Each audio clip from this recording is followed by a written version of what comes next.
Olá, este é o curso Teologia Básica do Prime Teologia. Iniciaremos a partir de agora uma sequência de 3 estudos distintos sobre a escatologia ou o estudo das últimas coisas. Devido à sua complexidade e diversas posições teológicas, tentaremos apresentar um panorama dos diversos pensamentos que ocorrem a respeito deste assunto ao longo dos tempos. O curso da Prime Teologia é não denominacional, porém, não temos a intenção de fugir do assunto, apenas apresentar as distintas possibilidades. Recomendamos que você, como aluno, procure a liderança da sua igreja para poder suprimir qualquer dúvida que tenha a respeito do ensino que recebe na igreja local. Vamos lembrar que no Velho Testamento nós temos uma série de indícios, uma série de situações que remetem a um tempo que ainda não chegou. E no Novo Testamento nós temos alguns indícios nas palavras de Jesus e de maneira mais clara nas palavras de Paulo, também de outros apóstolos, que remetem a um tempo vindouro. Este tempo está marcado por uma série de termos. Por exemplo, vamos falar sobre arrebatamento, sobre as ressurreições, sobre julgamento, sobre grande tribulação, a volta de Cristo, o reino milenar e o juízo final, assim como a vinda de um novo céu e uma nova terra. Todos esses aspectos são complexos e dependem de uma perspectiva do leitor para tentar compreender com mais profundidade. É bom lembrar que ao longo de todo o livro do Apocalipse existe mais de 800 referências a termos do Antigo Testamento. Então, essas figuras, essas imagens, para o leitor que não tem familiaridade com o Antigo Testamento, podem parecer um pouco complicadas ou indistinguíveis, mas o nosso objetivo é tentar traçar esse paralelo analisando com vagar. Vamos lembrar que tem alguns objetivos específicos para se estudar a escatologia. Ela é um motivo de alegria quando a igreja passa por perseguições ou aflições. Ela encoraja as pessoas a viverem em santidade, pois sabe que receberão um reconhecimento, uma recompensa da parte de Deus. Também ajuda no ensino e na correção dos crentes que estão, por algum motivo, desviando dessa doutrina. E também fornece informações sobre a nossa vida futura, o que acontece depois que terminarmos esta vida, o além-túmulo, o porvir. O estudo ele pode ter diferentes ênfases. Alguns remetem a uma comparação entre o futuro do indivíduo e o futuro do planeta. Outros pedem que se pense sobre o futuro da igreja em contraste com o futuro de Israel. Alguns se concentram apenas no contraste entre o futuro dos salvos e o futuro dos ímpios. Ou alguns, preocupados demais com as alegorias, acreditam que esse estudo não pode ser feito.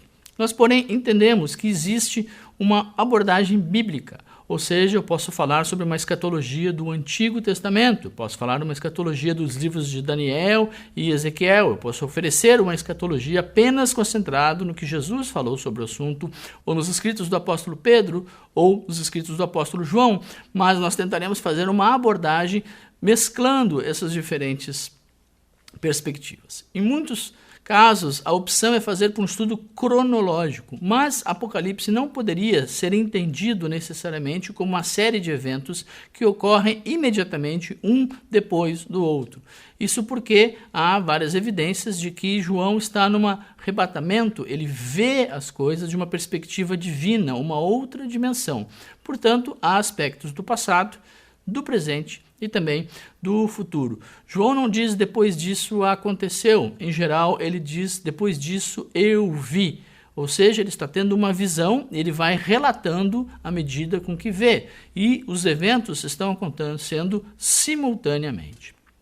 No desenvolvimento da escatologia, a história da igreja sempre teve uma posição definida. Porém, vários motivos, essa posição podia ser levemente alterada. Em alguns casos, ela foi drasticamente alterada devido aos acontecimentos na Terra. Há série de pessoas que dedicam-se a tentar identificar acontecimentos correntes com aquilo que a Bíblia prediz, como a existência de terremotos ou o início de novas guerras. Porém, nós entendemos que a posição corrente mais comum no Brasil está relacionada com o dispensacionalismo. Possivelmente o sistema mais conhecido no Brasil leva o nome de dispensacionalismo, ou seja, que Deus fez um plano eterno que é dividido em diferentes dispensações. A palavra, o termo, tem a ver com a raiz grega de oikonomia, que tem um sentido literal de administração ou mordomia, ou seja, como nós usamos aquilo que Deus nos dá.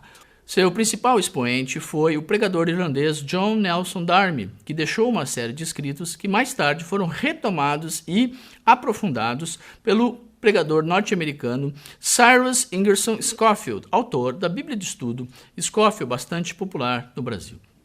Segundo essa linha de pensamento, existem 7 períodos ou dispensações no plano de Deus. Eles estão distintos nas Escrituras, sempre mostrando que Deus modifica de uma certa maneira como trata com a humanidade. E cada um desses períodos tem um início marcado, também um fim determinado, onde sempre ocorre algum tipo de juízo. Cada dispensação pode ser considerado um tipo de prova para o homem. 5 dessas dispensações já ocorreram. Estamos vivendo a 6ª e a 7ª ainda virá e tem o nome de milênio. Vamos conhecer um pouco melhor este pensamento. As 7 dispensações são as seguintes. Inocência começa com a criação de Adão e termina com a sua expulsão do Éden. Consciência começa com a expulsão do jardim, conhecimento do bem e do mal, e termina com o dilúvio. Governo humano começa com o dilúvio e termina com a confusão das línguas em Babel.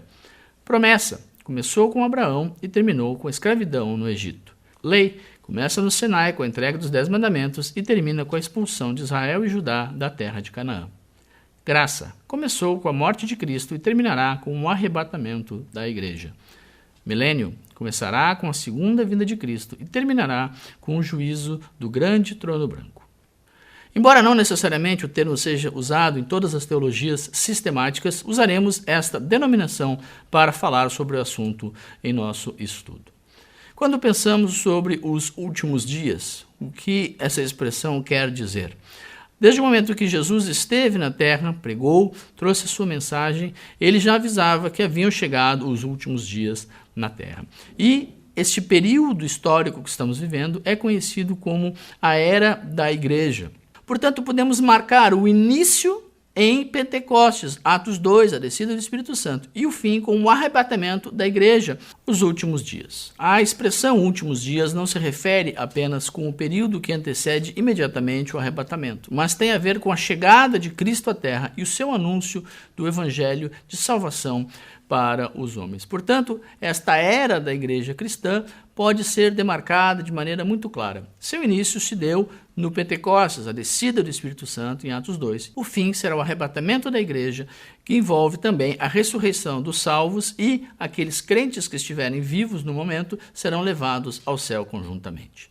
Existe uma série de eventos que apontam para o final desta era da igreja. Apesar de toda a tentativa teológica de se explicar, alguns pontos são bastante claros. Por exemplo, o aumento da apostasia. O abandono da fé caracterizará este período. Nós também teremos desvios doutrinários, como a negação da doutrina da Trindade, a negação da doutrina da encarnação de Cristo, a negação da doutrina da volta de Cristo e um estilo de vida da igreja compatível com a apostasia.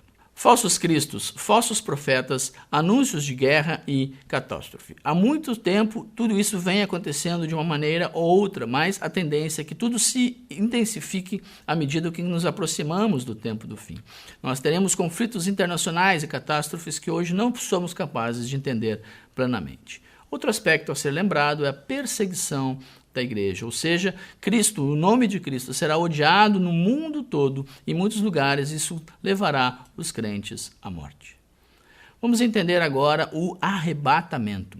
Esse termo usado comumente na teologia, na verdade, não aparece nas Escrituras, mas assim como o termo Trindade recebeu uma progressão de compreensão por parte da teologia e foi sendo trabalhado e modificado até a sua forma final, arrebatamento é um termo comum e tem a ver com uma raiz de palavra grega harpazo, que quer dizer tomado à força ou arrancado, algumas Bíblias traduzido como arrebatados. Está lá em 1 Tessalonicenses 4:17. A Bíblia fala que os mortos em Cristo ressuscitarão primeiro, remetendo à ideia de que há uma tirada da igreja da face da terra. A igreja daqueles que pertencem a Cristo já morreram e os que estão vivos. Mas temos 3 passagens que abordam esse assunto também.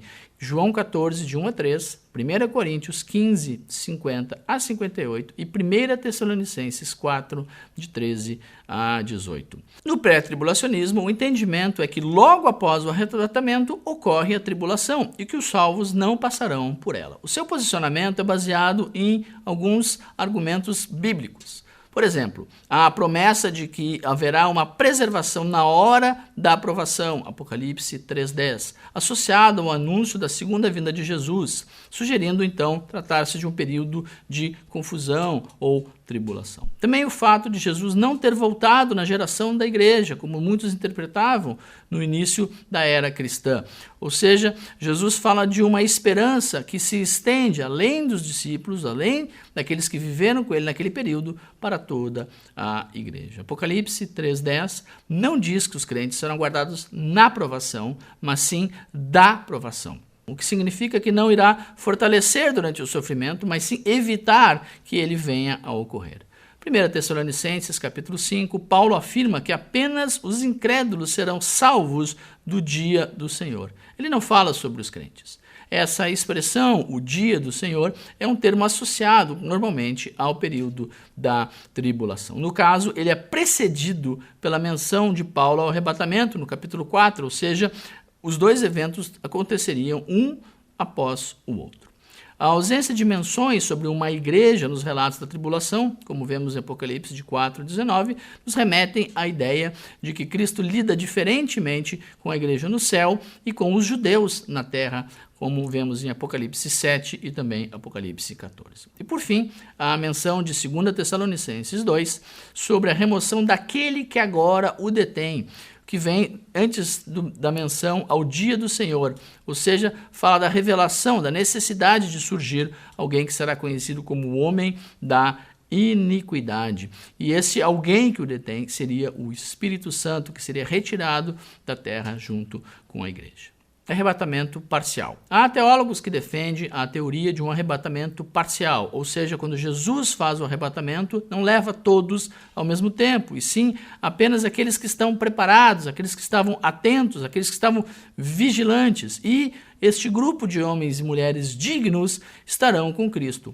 Os demais passarão por períodos, por momentos distintos, onde provarão que têm condições. O argumento principal desta linha é de que o Novo Testamento sempre enfatiza a necessidade dos crentes estarem vigilantes, aguardando, trabalhando e esperando recompensas, o que muitas vezes não é o caso. Há também versículos que enfatizam a necessidade de haver algum tipo de sofrimento para que possam reinar. Portanto, os crentes devem sofrer durante esse período antes de poderem desfrutar da presença de Cristo eternamente. Outras visões teológicas conhecidas sobre o assunto são chamadas de pós-tribulacionismo, ou seja, o arrebatamento vem depois, vem no final, e mesotribulacionismo, o arrebatamento vem no meio da tribulação. Quando se pensa no mesotribulacionismo, também chamado de mid-tribulacionismo, a ideia é de que as escrituras dão muita ênfase ao período que marca a metade deste tempo. Assim como Daniel escreveu